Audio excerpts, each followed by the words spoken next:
Good morning, guys. Today I'm presenting a topic that has been a debate in our generations. I think that as students, as workers, as parents even have identified with this topic and how we have to deal with it. And so me as a student have also had the chance to test it out and see what's the connection with these two devices. So first, I want to present to you okay.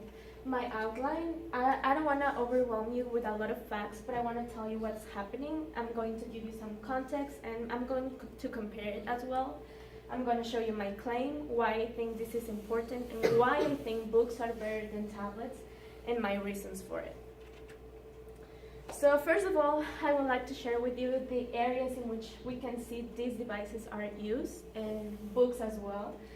We can see it in education, in our work, entertainment, even in our daily lifestyle. I was talking with my mom and I was like saying, Mom, what else do you think that tablets are used for, or like books? And she was saying, oh, well, for cooking and seeing more recipes. I don't know, there's different kind of ways in which these things can be used. And I would like, well, you all know what a book and a tablet is, right? Yeah, so I just wanted to give you some context a little bit in both of them. The difference is that books are printed, tablets are not, right? Tablets are electronical, while books are with paper and pages. There's about 129 million books in existence, and throughout the years, each year, there is 755,755 years published each year. The three most read books in the world are the Bible. There's also another book, which is the Quotations from Chairman Mao Zedong, which have a lot of advices and proverbs that people have found interesting and have found some wisdom as well, and some Harry Potter. I've never seen Harry Potter or read it, but I know it's really, really popular, and the story behind it is also something amazing, I think. I'm going to tell you about the countries that read the most. And just to give you some information about it, India is actually the country that reads the most compared to other countries in the world. And India has an average of people that read 10.42 hours per week. Followed by it's Thailand with 9.24 hours. Then we have China with 8 hours. Then we have the Philippines with 7.36 hours, and finally we have Egypt with 7.30 hours. Do you have an idea of which position the United States have? 20. 22. Yeah. So these are the countries that read the most. And also I found something really interesting is that there's a term called bibliosmia. And this is a term in which people enjoy smelling the pages of a book, which is something that I was trying to find a term for the tablets. And I was like, oh, maybe there's a term for people that use tablets and that like using tablets, but I didn't find it. So another thing is that tablets, right now there's about 360 million tablets worldwide.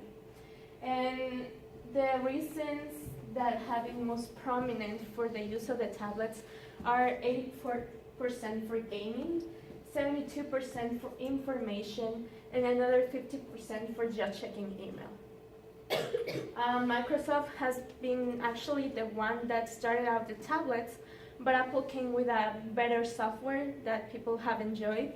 And even me, I have a tablet of my own, but in my experience, I believe that books are better than tablets. Again, the use compared to books, as I said, India reads the average about 10 hours per week. However, it's been seen that tablets have been used for 14 hours a week.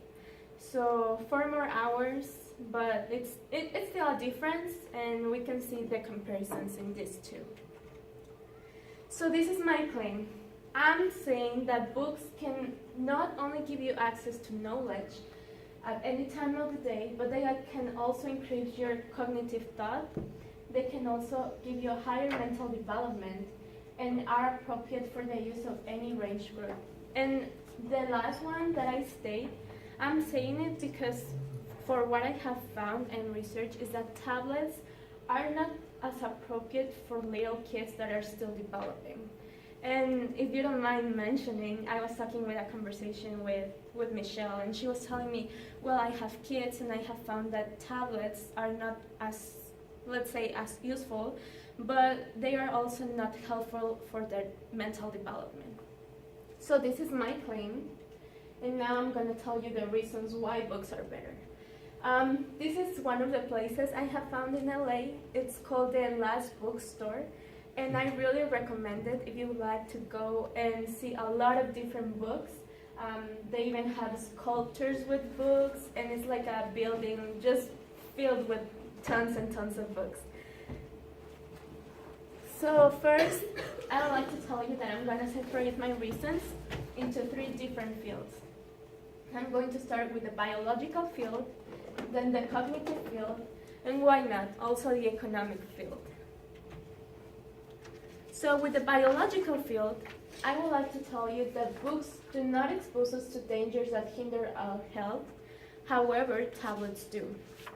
And the reason why I'm saying this is because there has been some studies that have proven that there's something called the computer vision syndrome.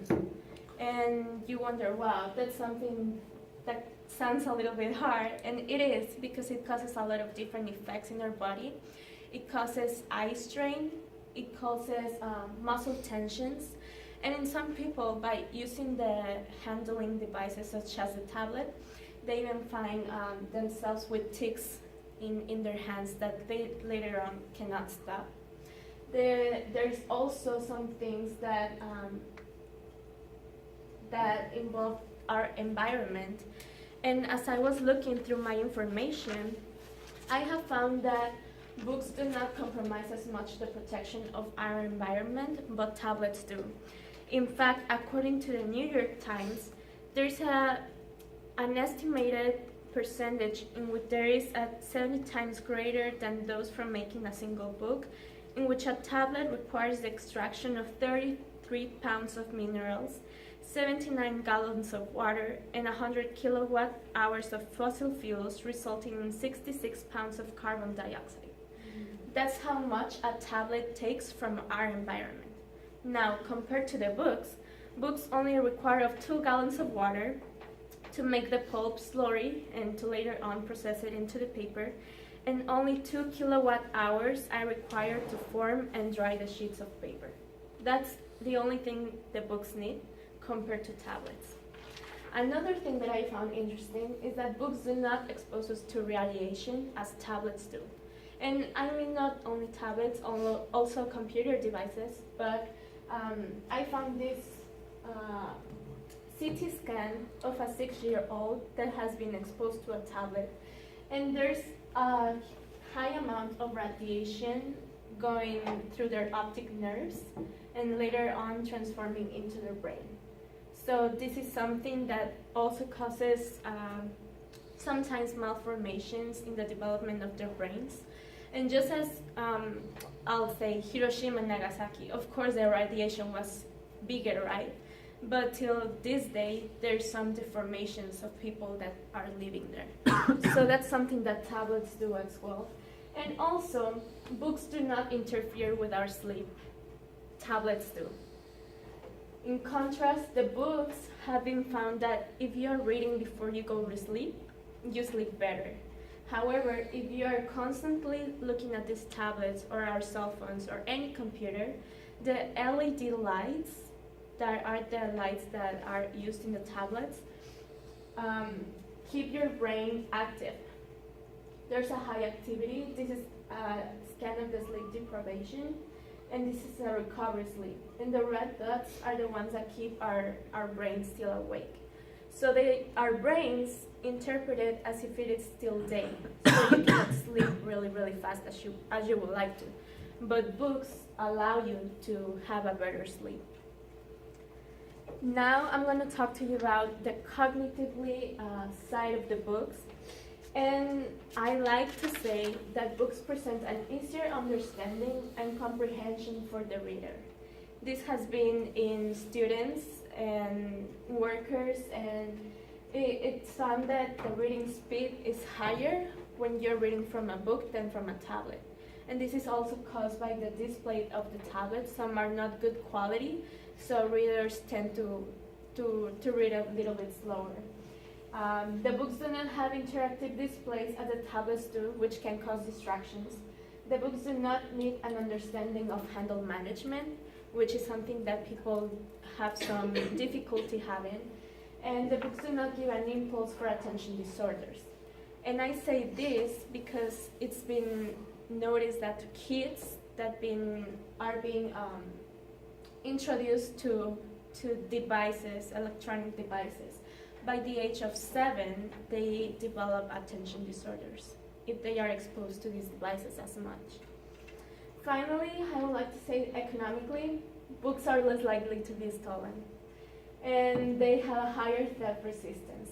In New York, Los Angeles, and San Francisco, 50 cases that are reported to be stolen are from tablets and computer devices. The books are also cheaper. Tablets tend to be about $70 around, and books tend to be, let's say, $14, which is a lot of difference. And the books do not need a technician to fix it.